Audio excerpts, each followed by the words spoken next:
In part 3 of 40 Minutes to SOA, we talked about development. In this video, we're actually going to talk about some of the business benefits that go along. Business benefits that go along with adopting a service-oriented architecture. If you remember in the last video, we talked about the concept of a web service. And a web service is kind of a little piece of code that performs some kind of very specific business function. And the example that we used is like a credit check.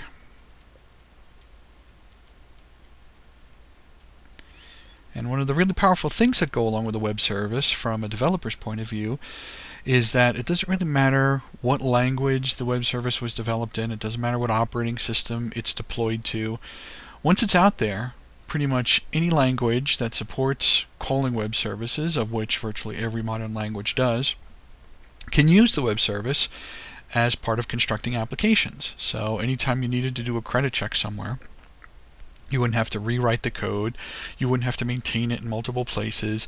You wouldn't have to translate the different terminology and nomenclature from C# to Java to PL SQL. You wouldn't have to worry about any of those issues. And some of the biggest issues that come up in development are really human issues. It's not even the technology so much, but it's the way human beings interpret rules and different terminologies, and implementing all of that. Different types of things inside of an application or a procedure or function. The translation, because human beings are, we interpret things differently. We understand different things that different people say to us a little differently.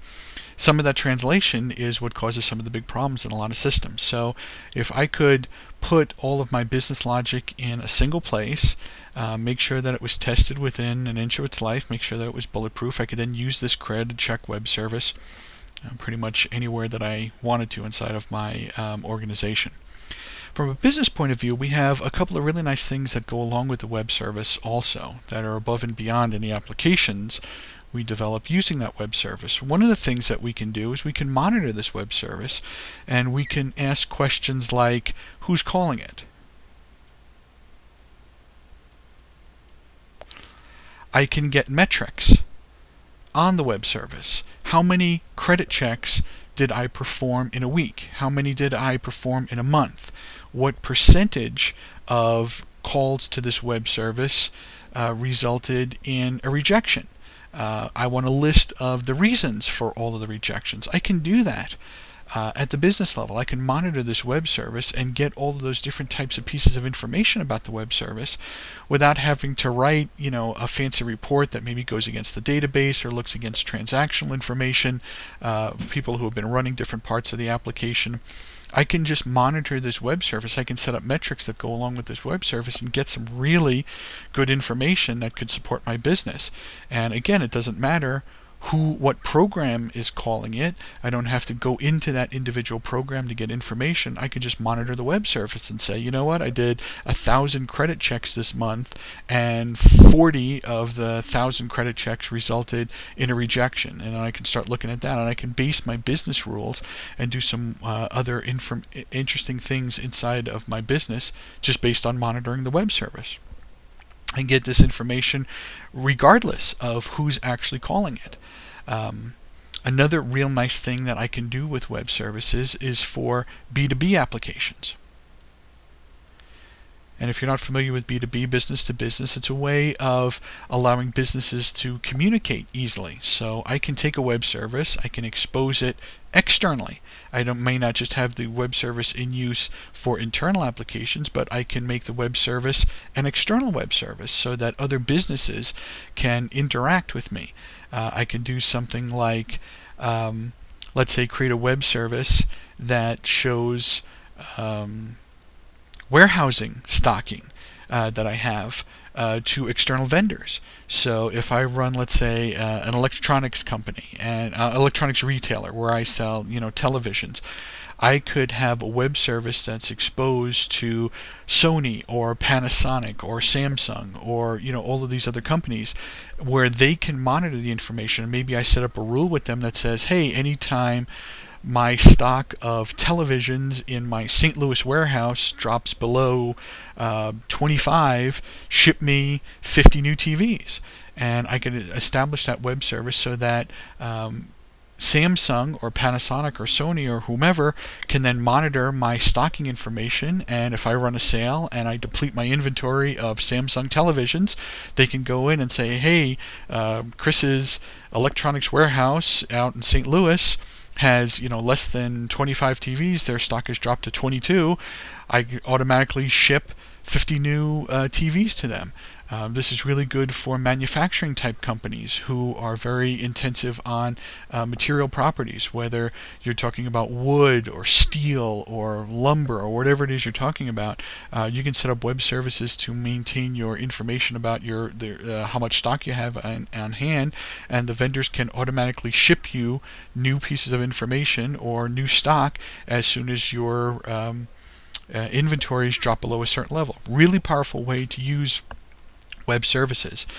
You can also monetize web services. You might have, let's say, a web service that's exposed externally, and again, just an example off the top of my head, where you might have the ability to go in and, let's say, search academic papers, something that's not published over the internet that you wouldn't be able to find in Google, maybe medical documentation or something like that. Maybe you've built up a tremendous amount of information, maybe legal documents. You can create a web service that you can then charge money for and have people who have to pay to access your web service to then search legal documentation or medical documentation or something else that's not easily available on Google. So it's a real good way to monetize information that you've built up inside your organization, inside your company. So that's one of the really cool things that you can do with web services from a business point of view. There's also a second aspect that's really important to businesses that goes along with service-oriented architecture, and that is called business rules. And what business rules are, it's exactly what they sound like. It's a way of creating rules that are reflected inside your applications. Your applications look at these business rules to figure out logic on how to behave in different applications. And the really nice thing about business rules is that they're designed so that business analysts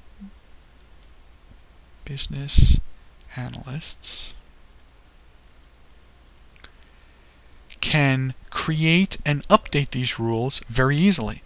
One of the big challenges you have in a lot of large organizations, and especially as systems get more and more complex, is kind of the translation between people who work at the business and kind of define the business rules and programmers who implement these business rules inside their applications.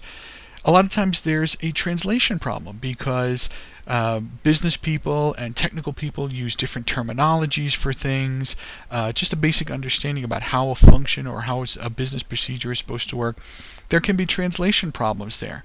There's also the challenge of development and the development life cycle.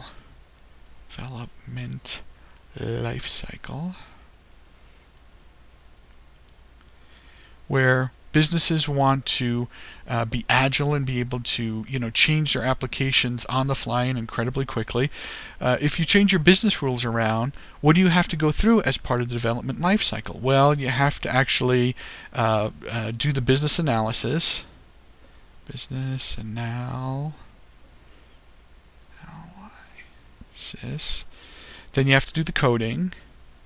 Then you have to do testing, and there's usually multiple rounds of testing, and then you have to do the implementation. Depending on how difficult or how much you're changing as part of the business rules, as part of your application, this development lifecycle could take weeks, months, even years.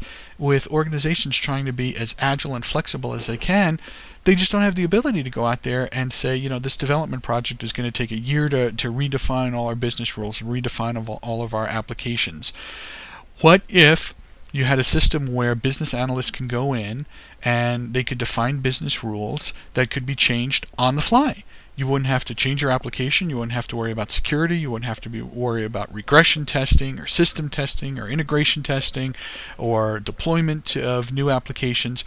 You could just have a business analyst go in there, change a business rule on the fly. You wouldn't have to go through this entire development life cycle. Is that something that would be appealing for most businesses? I definitely think that's something that would.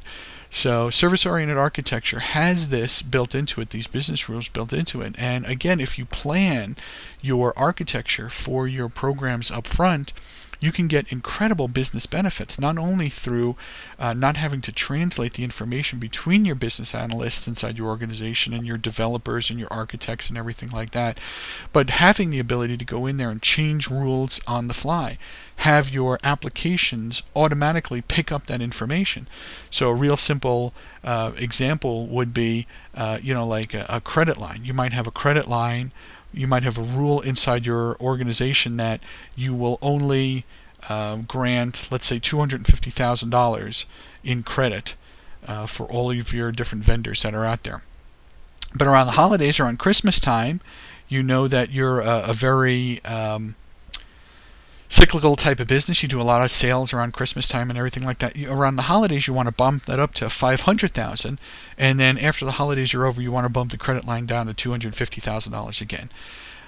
This is a relatively simple thing to do. You could have a database table, or you can have something pretty simple that specifies what the credit line is.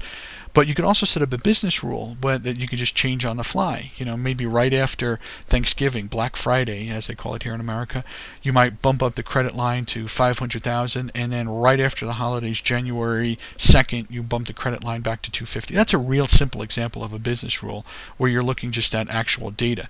Business rules aren't limited to that. It's not just data that we're talking about. You can actually change how an application behaves by setting up different business rules, by setting up approval chains and doing a whole bunch of really sophisticated things inside your business rules. But the whole point of being able to do this is to have more flexibility, to be more agile inside your organization. And SOA is really good for setting up that type of architecture where you can set up these different types of things that allow you to do this. So you have business rules, you have the concept of web services that you can set up a whole bunch of monitoring information around. So just by implementing a SOA-based architecture inside your application environment, you can get a lot of really good benefits in a really short period of time.